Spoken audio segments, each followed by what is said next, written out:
jamais 203 ou pour ma part plus jamais. Je n'ai pas trop apprécié ce livre. Épée du BookTok. Pour la petite histoire, ceux qui connaissent pas, donc c'est une fille qui rêve que dans 203 jours, elle va mourir. Je suis persuadée que c'est vrai. Pour se faire avec son meilleur pote, ils vont faire une bucket list. Friend to lovers.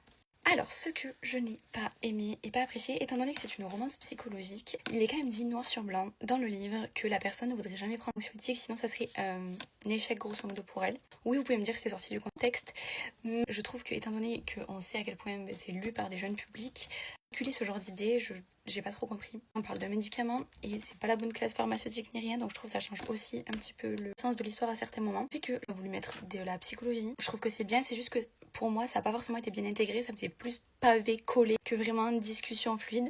Et le moment où ils passent de friend to lover, je trouve que c'est dommage parce que là leur échange devient très sexuel. Enfin genre ça fait très ambiance meute et tout. Je trouve que c'est dommage parce que quand ils avaient la connexion qu'ils avaient à la base, bah ça aurait pu être agréable. Genre après j'étais un peu en mode bon, un peu flemme. Ensuite, bon, si je pouvais dire des points positifs, chose quand même que j'ai trouvé bien, c'est que l'anxiété chronique, elle est quand même bien développée tout au long du livre, je trouve. Dans le sens qu'elle ne disparaît pas au fil du livre, comme parfois c'est le cas. Elle ne disparaît pas quand la personne est en couple ou pas, et je trouve que ça aussi c'est intéressant. On parle du fait que certaines personnes aient comme dépendance le sexe.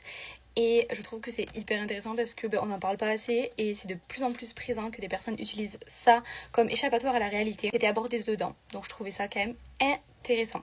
Le plot twist m'a fait plus apprécier le livre, même s'il y a certains éléments où j'étais un peu en mode... Dans le plot twist, où j'étais un peu en mode what the fuck.